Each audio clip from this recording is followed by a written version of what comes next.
Alright everybody, welcome back to the Driveway Engineer. I'm JR. This is my Toyota 1988 4Runner. Full removable top, removable doors, diesel engine, 4-wheel drive, 33s. What more do you want? It's kind of occurred to me, and some people have actually asked recently, like, people just don't seem to know why I'm buying this or what the point is, or why I'm building this, or what the point is, what the goal is. The goal is mainly here under the hood. That's a Mercedes OM617 turbo diesel. It's a 5-cylinder, not a 6. It's indirectly injected. It is a very tight fit, if you can see. 2 valves a cylinder. It's a pretty old design. I think they stopped making this in 84 or 85. This one's out of an 84. I think it ran for one more year afterwards, but I'm not really sure. A lot of work to get this in here. You can see that it's, you know, right up against the firewall there in the back. There's not a ton of room here to the radiator. I hope I can get a fan in there. I'm going to go to a thinner, wider radiator and cut this core support out a little bit more. There's my oil filter. There's my oil cooler down there, and a skid plate that I built. I'll cover that up with an actual plate. So yeah, a lot of people ask why I'm building this, or what's the goal, or they just seem to misunderstand altogether. It's not a Cummins, it's not a 4BT, it's not a 6BT. You can't stack tuners. It's not going to make 1,000,000 horsepower or anything like that.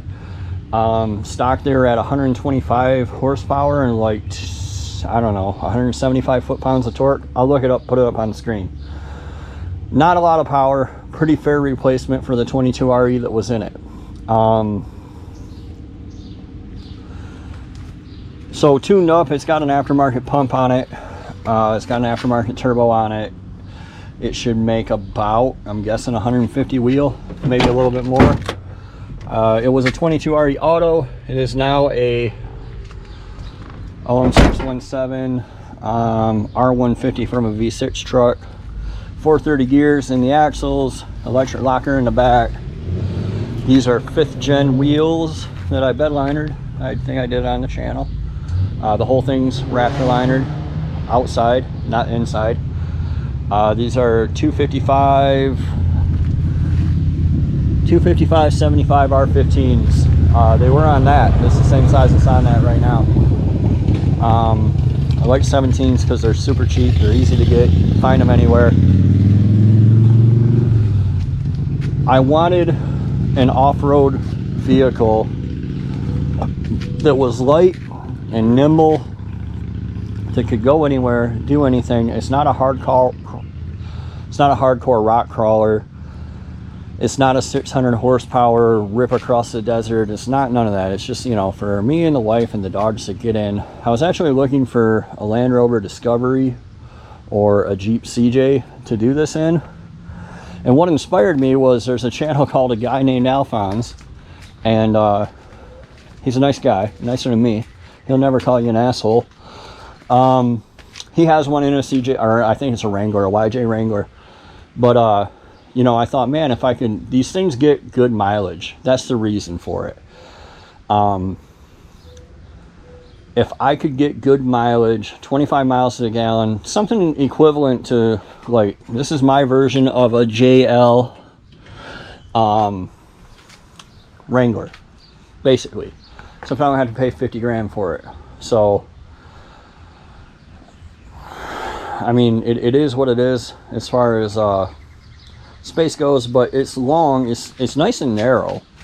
It's probably 60 inches wide. Like, my Razor was wider than this thing, except unlike a Jeep would stop right here, a traditional Jeep like a Wrangler or a CJ7. So this one is like a wiener dog. It has more room. So you see I have a hearted case. My wife found me this cool diesel can, which goes with the theme. It's just really neat. I never wanted one, but it came up in my search. It was $1,200, and I'll put some pictures up of all the different work that we've done to it over the past 10 months or so. It's really close to being able to fire up. I mean, we're down to, you know, nuts and just miscellaneous shit, clamps that I'm waiting to come in. I'll pull this hood off real quick and give you guys a better look under the hood also. All right, so some of the stuff's not finalized yet, like this radiator. Somebody in one of the groups pointed me to a Nissan Skyline Radiator. It's half an inch thinner than the 22RE one. With that, I might be able to both run fans as pullers and pull my cooler back up. I did have it up here, but I don't think there's enough room for it, but we'll see. If I set the thinner, wider radiator in the core support, I might be able to do that. A lot of the pictures I take are up from the front, so you guys, a lot of you don't seem to, well, hold on a second, let me prop this up here. So a lot of this stuff is not finalized. I'm hoping with a radiator that's shorter, the Skyline one, first of all, the outlets are on the same side, so there would be no reason to come all the way around. So that'll be cool. Also, it's a few inches shorter, and I think that I can set it back more easily. We'll see. I think I'm going to go ahead and buy it. I have the radiator, the oil cooler down there right now. A lot of people freaked out. They're like, oh, it's going to get damaged there. It might. I don't know. But I mean, I don't like the idea of putting it under the back bumper with a fan. I don't like that. I don't like to run needlessly long oil lines. But yeah, there's a risk to it being up here as well. So I was going to cover it with some 16 gauge perforated steel, but if I can get it back up front, that would be ideal. The intercooler was another big one. You're gonna heat it. Yeah, I am. It is less than ideal for me to have this the way I do right now. But what do you want me to do, right? Somebody suggested I can put it in front of the turbo. No, I really can't. You know, will I put a hood scoop on it? Almost certainly. Will I put a fan on it? Probably not. I mean, when you're going down a trail at 3 miles an hour, how much boost do you think you're making? And, you know, what do you think your IATs are anyway? But as you can see, it goes off to nowhere. It's actually not even mounted. It's just sitting there.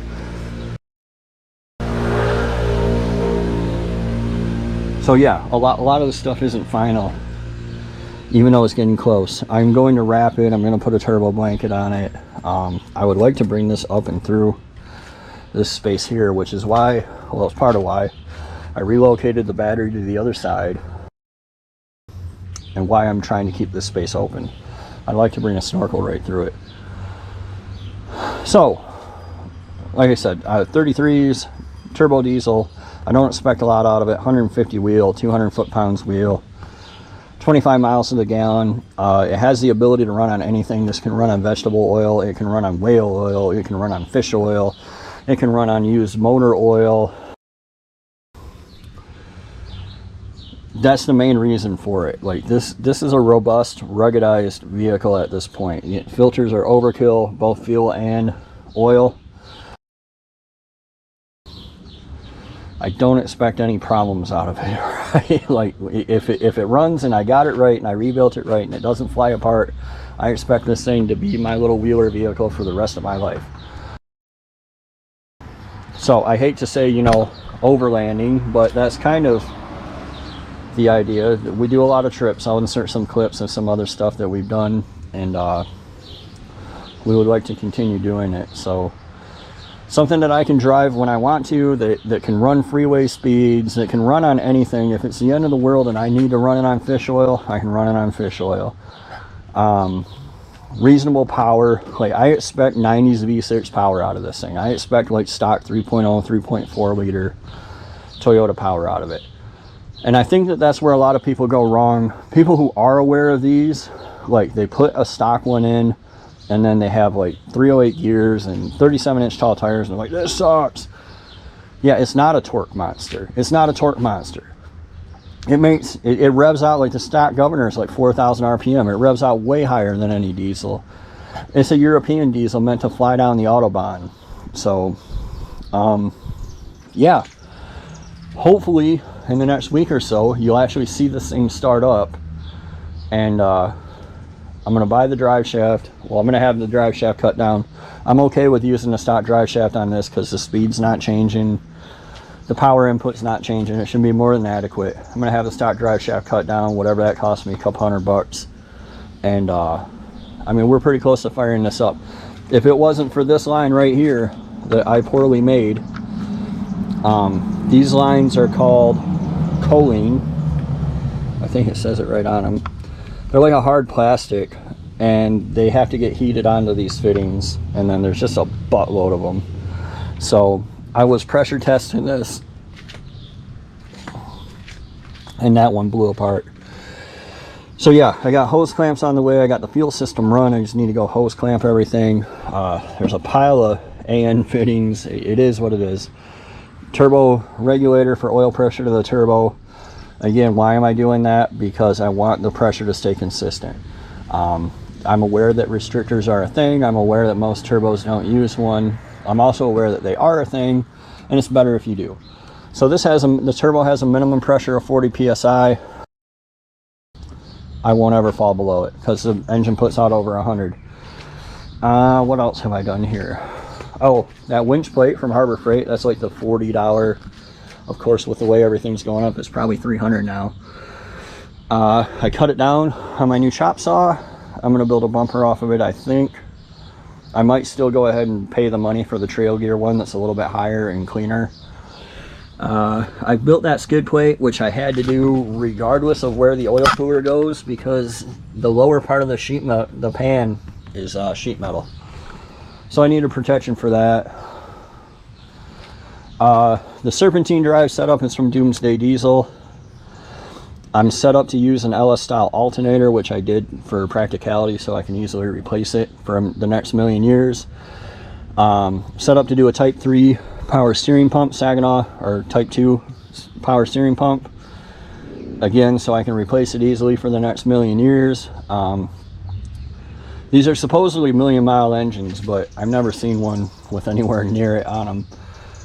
But I've seen this one had 280,000 on it when it got pulled and rebuilt. So yeah, that's about it. It's a long ways to go. I will replace the clutch hydraulics. I just put them in there for mock-up. I hope you enjoy the show. I hope you get it. My little trail rig, my little driver, my little light duty deal. There's one locker, 430s. It should be nice. I'm looking forward to it, and I hope you guys are too. I hope you guys enjoyed the video. Be sure to like and subscribe. And then, you know, maybe you can see that guy again. So yeah, be sure to like and subscribe, share, and thanks for watching, guys.